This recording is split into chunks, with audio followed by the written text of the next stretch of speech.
Hi, I'm Odessa Blaine, executive producer of the FW Leadership Series podcast.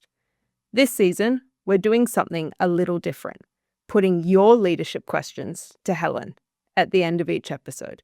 It's a chance to ask Helen what's on your mind, your workplace dilemmas, conundrums, or pet hates.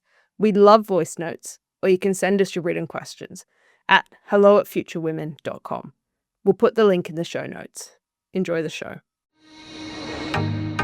Hi, I'm Helen McCabe, Managing Director and founder of FW. I began life as a journalist, held senior roles in newspapers, edited Australia's largest magazine, and in 2018, I launched my own business. FW is dedicated to helping women navigate their working lives. But I've made my share of mistakes, especially as a leader. In this series, I go in search of answers to often complex leadership challenges. I explore the latest thinking on how to be a great leader and return to the tried and true methods to better understand what works and in what situations. This episode, I'm talking to Natalie Wilde. Natalie has spent 23 years working across the Queensland Public Service. I got to know her during an intense period. We worked together to create a program that would help women re-enter the workforce after a career break. Nat is a natural leader. I was struck by her ability to navigate a complex web of stakeholders and simply get stuff done. In this episode, we talk about owning ambition, the secret to managing stakeholders, and why she describes 85% of her job as leading through ambiguity. Natalie, thank you for joining me on the Leadership Podcast today. You have spent 23 years in the Queensland Public Service. That's an awful lot of time to be working for the people of Queensland. For somebody who's got no idea what that means, can you talk a little bit about what your typical day is like? Yeah, no, thank you. And look, if only there was a typical day. So I think every day, and you'd probably hear this a lot from people, certainly in exec roles, is that what you think you're going to do at the beginning of the day is not what you end up doing by the end of it. And that's fine. That's what keeps it interesting. I think, look, for me, my week is a combination of meeting with my executive team, because without them, there is nothing gets done. This isn't just all about me. I work very much with my team, and through them, they then work with their teams. So it's really important that we're all on the same page and know what it is we want to do. So there's meetings with them. I obviously meet with the minister regularly during the week, and we talk through the things that are top of mind for her, and then the things that she's wanting me to do at a department level that can support with the things that she needs to get done. Spend time also meeting with my colleagues. So again, with government, it's really about how you connect up with others and work with them to get things done. Over the last probably 6 or so months, I've been travelling a lot, so getting out. I've got a regional presence across the state. It's about 14 odd offices, and it's really, for me, that's where I learn the most. I'm somebody that learns by talking, listening, turning up. I'm not really big on reading to be informed. I'd rather have a conversation with somebody. So for me, then meeting with the regional staff is something I've been doing over the last 6 or so months. So that's been great. Gone to places I would never have dreamed of in very small planes that I'm keen not to repeat. But yeah, that's pretty much, yeah. There is no typical day, but lots of, for me. And it's also just what's the issue that's top of mind for today, and a bit of that firefighting is what goes on quite regularly at these CEO levels. So I would have imagined you would have been a roll your sleeves up, do the work kind of person for a vast amount of those 23 years. But this sounds like a job where you're not doing the doing, you're kind of checking in, setting the guardrails or the vision, and really making sure that everybody else is supported and doing their jobs. Is that been an interesting and difficult transition for you, or have you really enjoyed that kind of leadership role? I've always said from sort of fairly early age, if I'm doing it, I'm leading it. I have accepted that obviously in order to get to leadership roles, you need to work with and then follow others. But I was pretty keen to sort of be in a leadership role as soon as I could. I really enjoy that. And for me, your use of the word guardrail is exactly what I talk about. I also talk about directing traffic. And it's really about, okay, look, I think we should be doing this given the issue. As an exec team, what do we think about that? So it's not about dictating to people what they're doing. It's very much that team environment. That's how I prefer to work. I'm one of these people that like to bounce ideas off. So I'll say, okay, look, I think it's this. What do you think? We'll sort of war room it quickly and then move on. So quick decisions are good ones in my mind. So many women struggle with the idea of owning that they want to be the leader. They Yeah. kind of Yeah. either pretend they don't really, or they kind of go, oops, I became the leader. It's a little bit unusual to have someone like you say, actually, I've always wanted to be the leader. If I'm doing it, I'm leading it. Talk to me a bit about how you came to realize that that is the way you are and that you're okay just owning it. Yeah, it's an interesting one. I've been asked this before as well. When I first became a Director General, I sat on something and they said, did you always want to be one or were you accidental? And I said, there's nothing accidental about me being in this role. It was absolutely something that I put my eyes on and went for. I started the government when I was about 24, 25 as sort of, very junior level. And I remember the Director General at the time, and it might have been because she had the same name as me, she was only 37 and she was pregnant with one of her children. And I remember going to a forum and she was talking about how she had just started in the role and then was going to take mat leave. And I just went, wow. And at the time, I was a single parent for a long time and I had a young son at that age. And I was very much like, wow, if you can do it, I can do it. So I really set my mind on that. For those that know the Queensland framework, I was an AO5, so set at that junior level, and then I've just really sort of chased it since then. So let's talk about chasing it. What did chasing look like for you? Yeah, look, chasing it for me is about being, and again, I've sort of picked this up through different leaders I've heard speak about saying yes to opportunity. So never being closed mind, never saying, oh, look, that's not something I'd be interested in. For me, it was always about looking for what's the next thing that's going to add to my skill set, what's going to broaden my CV to show that, in my language, I'm not a one-trick pony. I can't, that I can actually work across a whole different content areas, different levels of, ambiguity from, and certainly reform is something that I've really been attracted to. So areas that, they bring in a piece of legislation, they want you to lead that, or there's an area that potentially isn't performing as well, and it's about can you come in and really, modernise it and just sort of, bring it back up to the standard that it needs to be. So I've always been open to then doing different things. I've traditionally moved every 3 to 4 years in my career. Yes, I've stayed in Queensland government, but each department is so different. So I've worked across a vast array of different departments, and I think for me, chasing it means you've got to be open to doing pretty much anything. And that's the mindset I've kept because it's like, well, this is going to lead me to the next thing. So I don't be too picky. What about leadership do you like? Because there's a lot about it that's just tough, right? Yeah. Oh, absolutely. And the higher up you go, the more you realise just how little control you have over your day, over what you work on. And you often find yourself reflecting. As a more junior person, I had so much more autonomy. But I really like, and public service is something was drawn to and I guess for me, my interest in it was retained when I could see what good public policy did for society. A quick example of that is the backpackers fire that happened in North Queensland in 2001 where 15 people were killed. My first job was about working with owners to comply with new fire safety laws.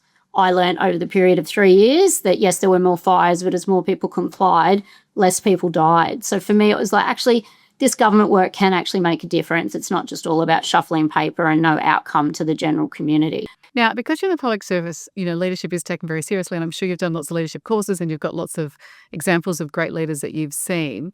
But do you know what's said about you? Do you know how people describe your leadership style? Yeah, and look, for me, one of the key things I learned very early on and the hard way, which is generally how some of the best lessons I've learned, is self-reflection is critical as a leader. So if you're not going to pause and go, hang on, I really want to say this, but if I say that, it's going to be taken this way, that way, which is then going to create the wrong outcome. And I learnt that the hard way because I am quite direct. And certainly when I was younger, definitely quite self-confident. So I think it was about you need to, think about your audience and how it's going to be received. So I do know that people will often say, Nat is somebody who she'll get stuff done. She'll fix the hard thing that no one else wants to touch, but don't mess with her is the other thing they'll say. I'm just going to tell the listeners that I'm aware of all of that what Nat just said, because I have been working. Not so much with the don't mess with, although I suspect I get a bit of that myself. But it's the get things done thing, right? Totally. You've got this Yeah. very strong reputation for getting things done. Before I go on, I just want to ask where you got the self-confidence from, because I interview person after person after person. I've just come off another interview with someone saying, imposter syndrome, terrible imposter syndrome, had to really work on my confidence. Where does yours come from? Like growing up, it's not like I had people sort of telling me how amazing I was, because it wasn't. I grew up in a very, supportive family, but just very normal. And I was no overachiever as a younger person. I think probably, to be honest, having my son when I had him, it was like, you've just got to, it's you. If you want to get stuff done, you're going to have to get it done yourself. So go and learn how to do it. So you just do it. So, and I think for me, having a long period of that, I've had to back myself in, because it's then meant that I could provide more. So that was a driving force. I think also because I've associated, and I've been very fortunate to work for some very good leaders who, my style, their style, it works, that then you get appropriate feedback, and it both good at, both to sort of, correct as well as to keep you going, like sort of saying, yeah, that's really good, keep doing that, maybe alter that.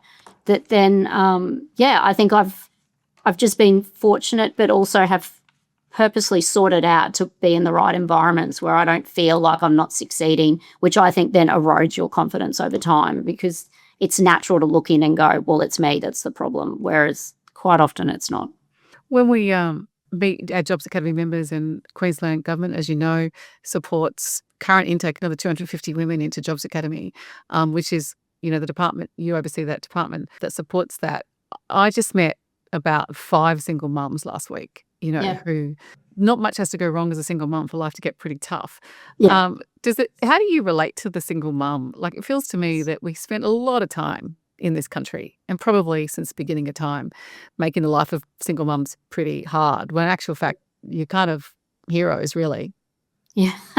I think, and I'm a big believer in you sort of get what you can deal with. So not that I asked to be a single parent, but I think it's just, that's my philosophy. I think that for me, any employee, it's about how do you get the most out of them. So potentially for single parents, and depending on what their support networks are like, they might just need a little bit more permission for random things to pop up. So I think that's the biggest thing I found as a single parent, is that you don't have the backups that potentially other family sort of structures have got. So you then need that flexibility that it literally will come out of nowhere and you need to respond in a certain way. So I think just that acknowledgement that it's not the person playing the single parent card. And I think some of the people that I know who are single parent, both male and female, are some of the most resourceful people I've come across, and know how to hustle like nothing else that I've ever seen, because they've had to. So, and I think that to me is sort of, seeing some qualities that you wouldn't necessarily, obviously be looking for in single parents.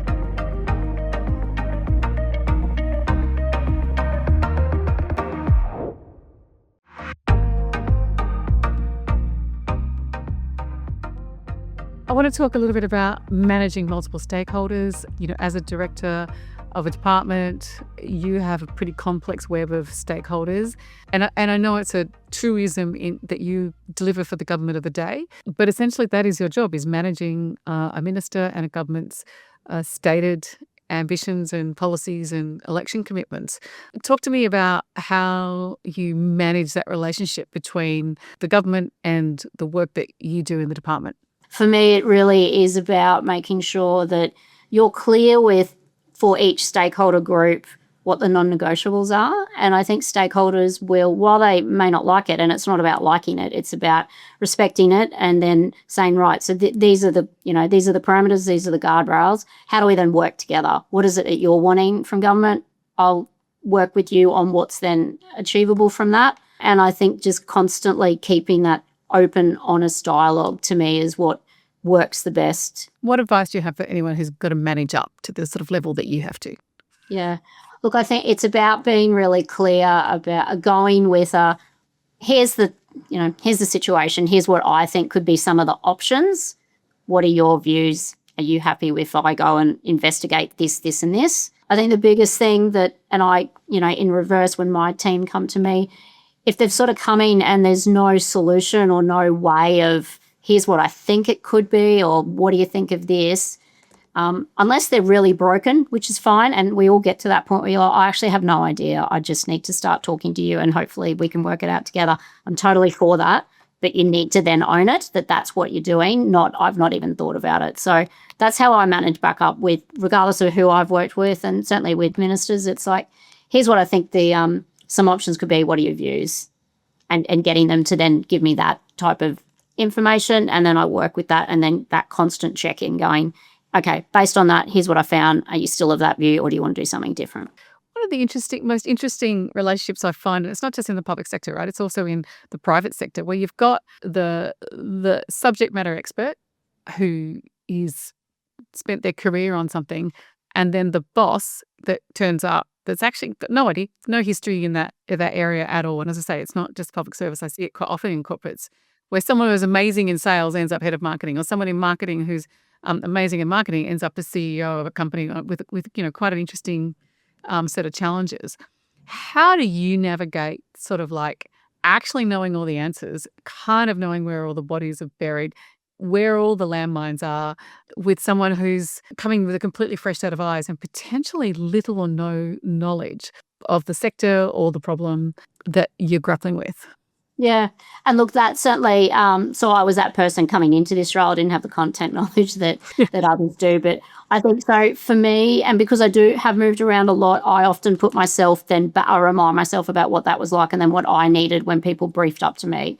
So it really is about no assumptions. You can't assume that person thinks or feels a certain way about anything. So it's really about going to them and saying, okay, for my portfolio, here are the 4 things that are likely to come up in the next 3 months. Here is the history of them. Here are some things that we're doing. What would you like to do? Or what do you need more of for you to then make that decision? So I think it's really about don't make assumptions about what someone's going to think, feel, do. I think that's where it all falls apart really quickly, really early. Yeah. That makes sense.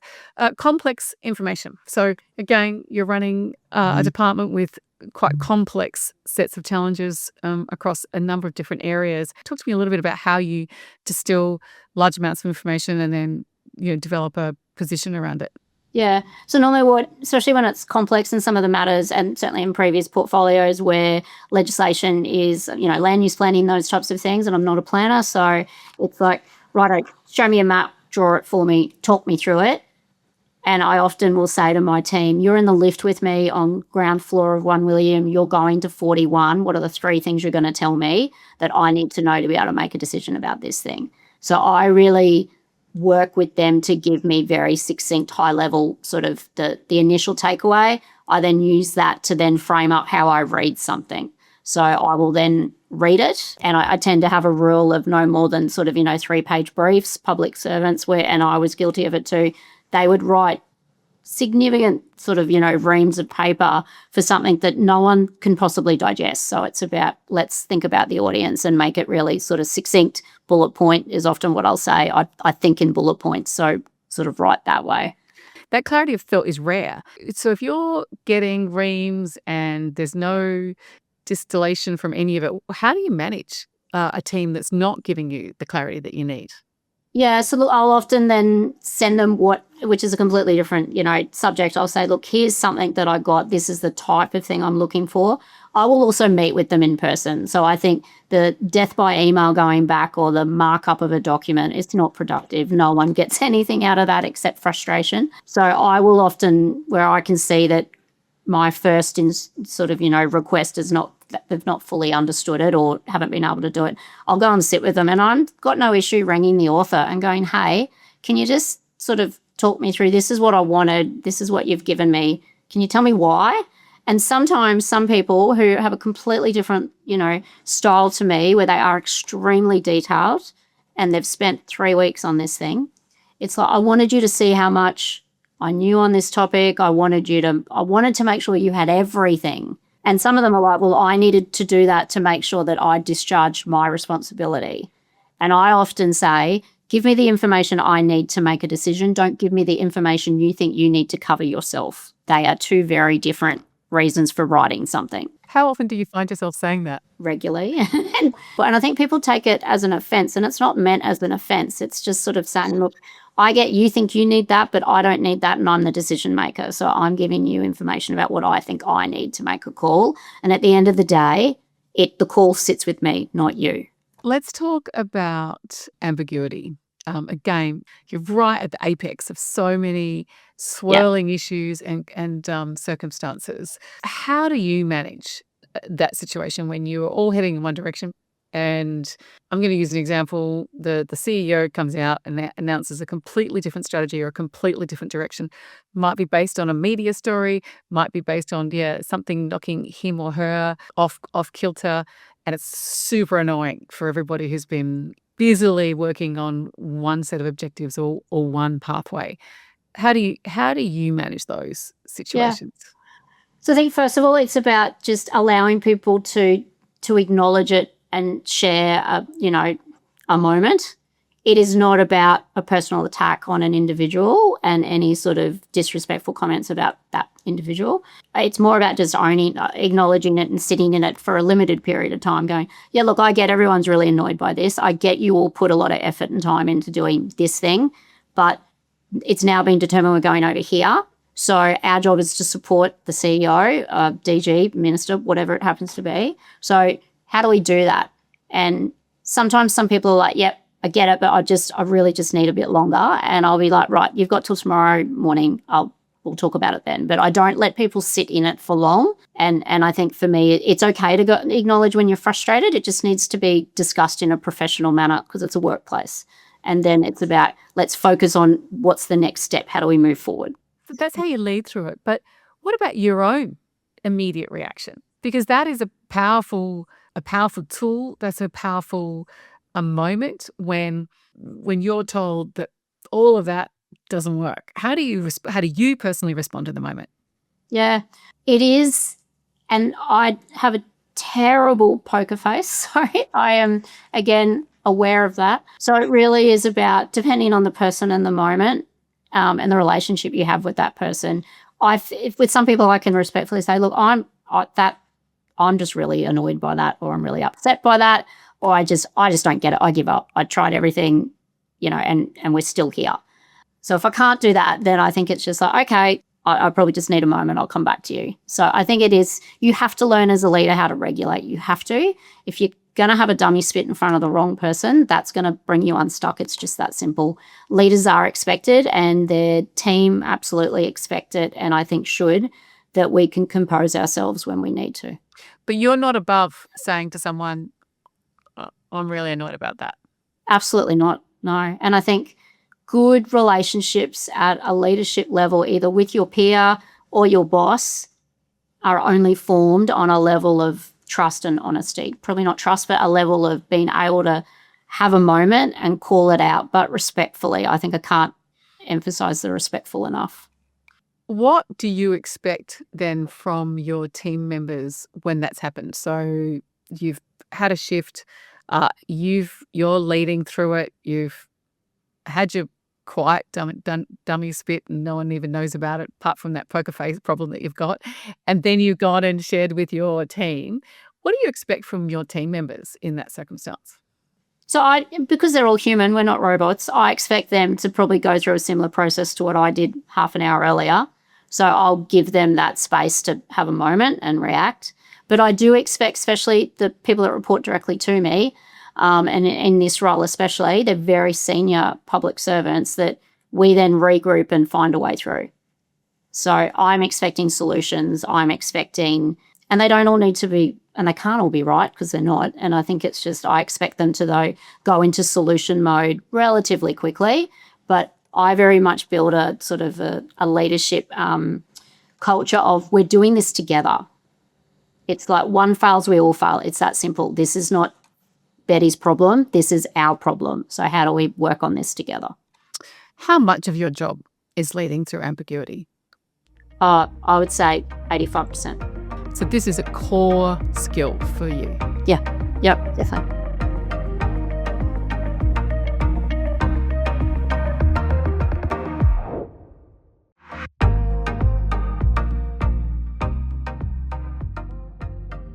Are there things about a new team that you're taking over that you look out for, that you kind of go, this is what I really don't want to see in this department, and you'll start to, either set the framework or move quickly to shift the culture?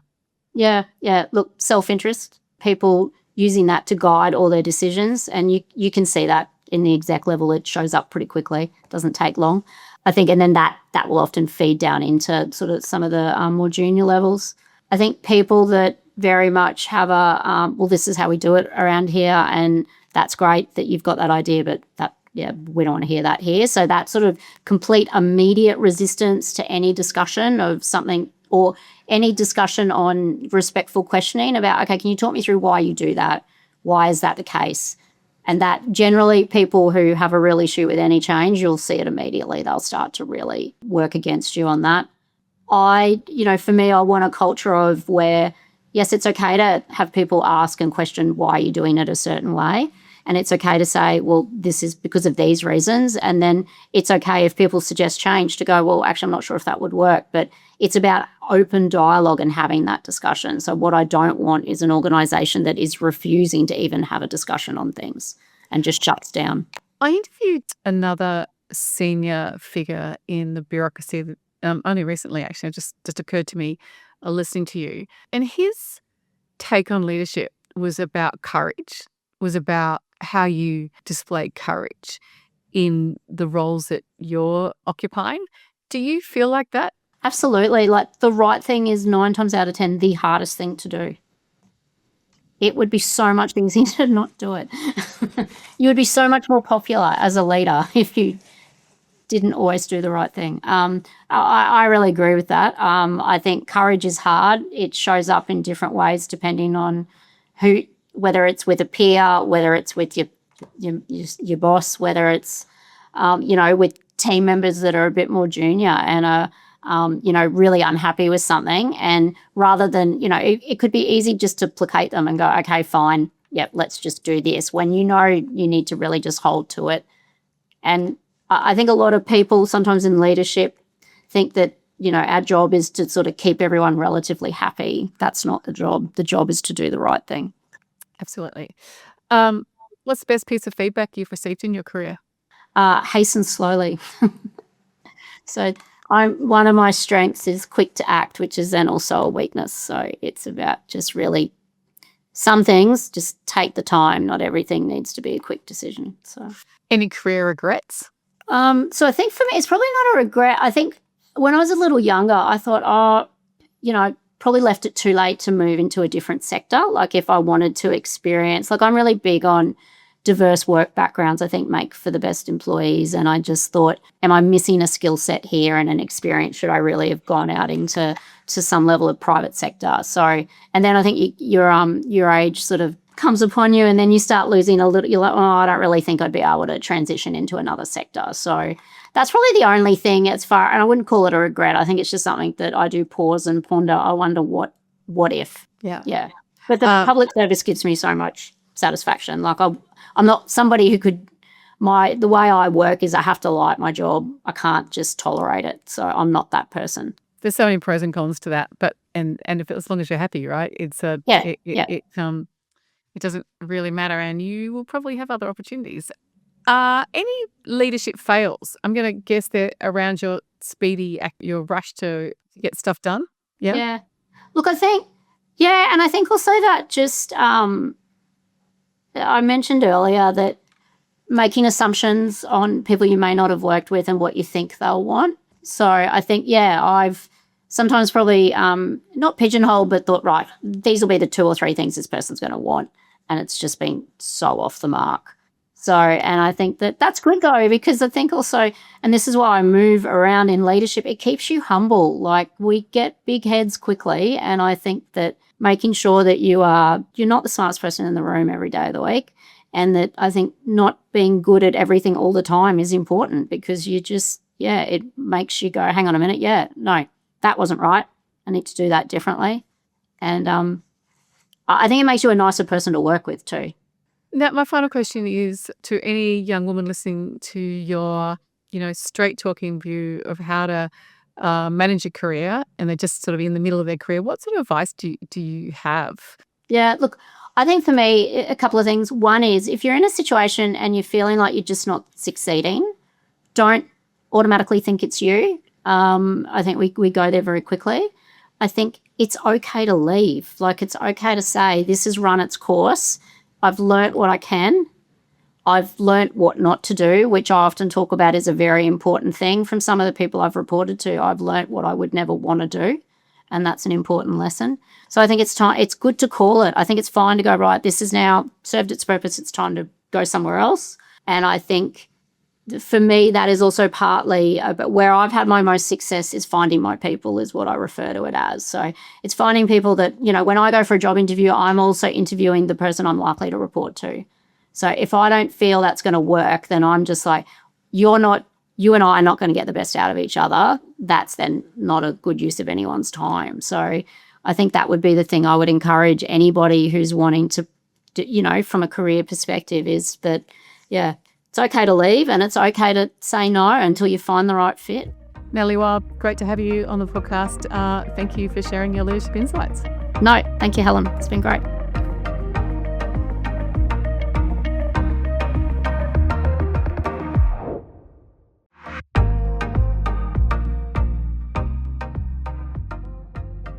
So this week we've had a couple of people write in and ask questions about hiring and job interviews. I know you would have done a lot of them in your time, Helen. One of the questions that we had is someone wanted to know, they said they've been interviewing for a few positions lately and are struggling to find the appropriate balance between being polite and not wasting too much time when it's clear that a candidate isn't the right fit. That's an excellent question. I've got a number of thoughts. One is maybe you need to think about the job description. Maybe there's something not quite right in the description, so you're getting the wrong candidates. I think what this person's worried about, Odessa, is being rude, interviewing an excellent person, but they're just not the right person.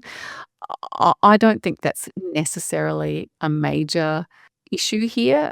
I think people respond differently to interviews, but a quick 15, 20-minute interview might feel rude. So actually interviewing the person properly and examining their skill set from different angles might be the kindest thing you can do.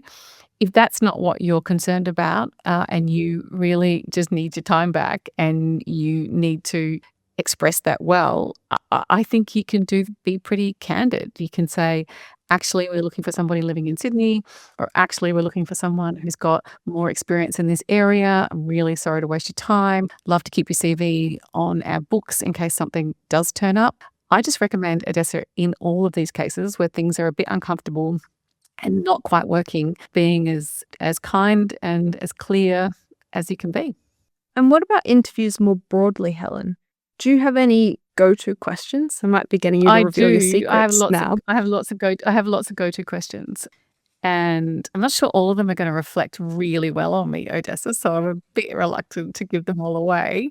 But I am very much a vibe person. I do get a strong sense of a person pretty quickly, and I am looking for some key things. I'm looking for enthusiasm. I'm looking for joy. I like people who are happy and positive and enthusiastic. I think you can teach technical skills, but you can't necessarily teach enthusiasm and passion and energy. So I look for those things. I look for people who are understated. I like someone who isn't quick to take credit for something that might have been the team that did it. I look for someone who quietly explains their CV and quietly explains their achievements. I'm particularly drawn to the introverts of the world. I don't quite know why, but they've served me very well. They're usually considered and passionate and thoughtful and kind, and they're the sorts of things I'm looking for. I'm obviously interested in people who have spent a bit of time studying, and I say that as someone whose academic qualifications are very limited. I went straight into work and then just kept working and never quite got back to uni, to my shame in some ways. I wished I had. But I think academic qualifications and what they've studied and what they're passionate about really matters. My go-to questions are often really informal. I really don't like the formality of interviews where you ask tricky questions and you mark people down on whether they can identify a day they handled well or the worst thing that ever happened to them, and all those sorts of questions are not really of interest to me. What I'm interested in is what they know about the business and the company and how they respond to the conversation around what it is that FW is doing and where FW is going. Last episode we had on the podcast, Michael Diath, and he was talking about how he had, I think it was a friend of a friend who had just been interviewed for a role, and the school principal did the interview by taking a walk around the school grounds. Have you ever done a job interview in a non-standard setting? I think all of my job interviews are a bit like that. I'm always looking for new talent. So I've done job interviews sitting at restaurants, at tables, at charity fundraisers, at birthday parties. You can tell a lot about a person in an informal setting. All of my interviews are wildly informal. Sometimes they're too informal, Odessa, so I have to go back and do another interview because I feel like I didn't ask any of the key questions. But I think that's correct. I think getting someone to be themselves, to let down that guard, to not give a prepared answer is absolutely critical. And I think that is worth something trying if you are someone who finds that you often hire the wrong candidate. Then I think try doing it completely differently.